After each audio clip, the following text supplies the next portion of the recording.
मित्रों, आज हम हनुमान जी के संदर्भ में चर्चा करेंगे, इनके विषय में चर्चा करेंगे। रामायण जी के या राम युग के, राम के समय के सबसे चर्चित पात्र हैं ये हनुमान जी। इनको ताकत के विषय में, इनकी ताकत के विषय में के किस्से प्रचलित हैं। कुछ किस्सों में अतिशयोक्ति हो सकती है, अन्योक्ति हो सकती है, लेकिन इससे ये तो सिद्ध होता है कि वो अत्यंत बलशाली हनुमान जी। इनका एक तो इस संदर्भ में मैं चर्चा करना चाहूंगा कि व्यक्ति इस पे विधर्मी प्रश्न चिन्ह खड़ा करते हैं। जो तुलसीकृत रामायण से के मैं आपको बता देता हूं। बाल समय रवि भक्ष लियो तब, अब आगे आप मालूम है कि तीनम लोक भयो अंधियारो, यानी कि ये एक घटना है। पहले तो मैं हनुमान जी के संदर्भ में बता देता हूं। वो बहुत पहुंचे हुए बहुत बड़े योगी थे। आप भी अगर जब योग में प्रवृत्त की ताकत को आपको ही अंदाजा ना रहेगा, आप किस ओर बढ़ रहे हैं, कौन सी ताकत आप प्राप्त हो गई है। सनातन धर्म की योग एक बहुत बड़ी उपलब्धि है। ये और दूसरे धर्म वाले जो भी योग से अपने आप को जोड़ते हैं, तो सनातन धर्म से ही जोड़ना मानना अपने आप को। तो मैं उस विषय पर आ रहा हूं। मित्रों, मैंने पहले भी ये कोर्स में वीडियो में बता चुका हूं। हमारे शास्त्रों में जो भी योग के अंदर जो क्रियाएं बताई गई है, वो सूत्रों के माध्यम से समझाई गई है। सूत्र में उसका हिंट दिया है, बाकी आपको योग्य गुरु के माध्यम से सीखना है। योग का एक नियम है कि पहले तो हमें उस बात पर विश्वास करना होता है, उसके बाद में आप योग्य गुरु को तलाश करते हैं। आपको आपकी जिंदगी मिल जाए तो आप अवश्य आगे बढ़ेंगे। मैं ये जितनी इस पे आ रहे हैं टीवी पर, जितने भी इन विद्याओं से, ऐसी विद्याओं से ये कोसों दूर हैं। बागेश्वर धाम की एक विद्या जरूर ये अभी तक समझ में नहीं आई, ये मेरे भी किसी के भी। बाकी बागेश्वर धाम के अलावा और अतिरिक्त किसी में भी काबिलियत होगी, मैं ये नहीं कहता हूं। अलग अलग विषय में अलग अलग काबिलियत होती है। और टीवी पर आ रहे हैं विद्वान व्यक्ति, वो भी सनातन धर्म को आगे बढ़ा रहे हैं, ऐसा मेरा मानना है। हो सकता है उनके पास में किसी प्रश्न का जवाब हो, किसी का ना हो, लेकिन इसमें कोई शक नहीं कि वो सनातन धर्म को आगे बढ़ा रहे हैं, निरंतर आगे बढ़ा रहे हैं।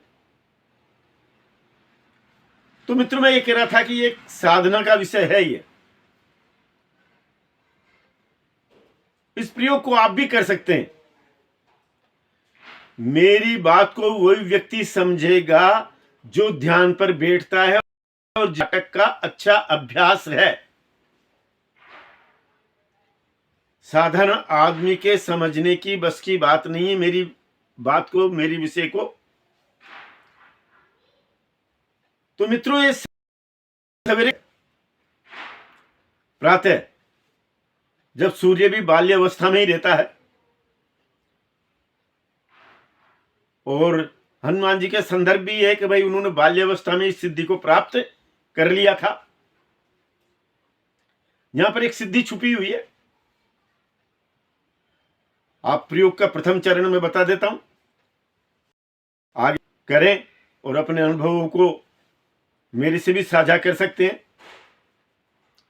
एक बात मैं बता देता हूं, 3 घंटे और 6 महीने, यानी 3 घंटे के लगातार एक 6 महीने के प्रयोग के बिना हम लोग किसी भी उसमें ज्यादा सफल नहीं हो पाते हैं। आपको जो भी योग में समय देते हैं वो व्यक्ति कर सकते हैं। आप आंख बंद करके सूर्य की तरफ ही बैठना, जिधर सूर्य उदय होता है पूर्व दिशा में, आंखों का क्रम मिला लें, आंख को बंद कर लें और मुंह को थोड़ा खोल दे। धीरे धीरे अभ्यास करते करते आपका मुंह भी कई घंटे तक खुले रहने का आपका अभ्यास स्वतः हो जाएगा। धीरे धीरे बढ़ाते बढ़ाते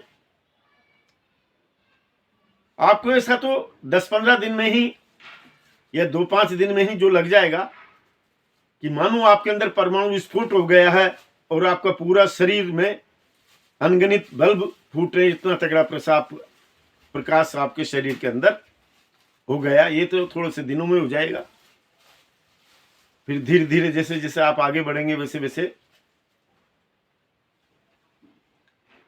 इसको प्राप्त, जो भी आगे की लाइन है उसे प्राप्त करते हुए चले जाएंगे। ज्यादा मैं टीवी पर आपको बताने में असमर्थ हूं। एक दूसरा विषय आता है उनका, समुद्र को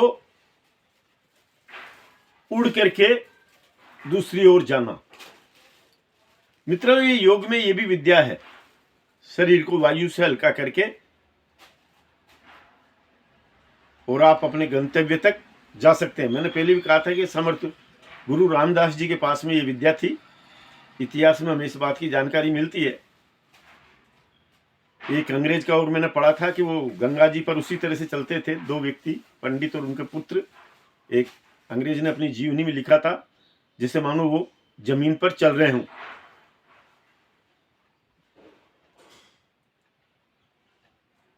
तीसरा इसमें हनुमान जी से जुड़ा हुआ कि जो उनका राक्षसी से जो वास्ता पड़ा था, वो राक्षसी आसमान की ओर देख करके पक्षियों को नीचे गिरा लेती थी। साधारण उस वक्त मैं आपको बात बताऊं कि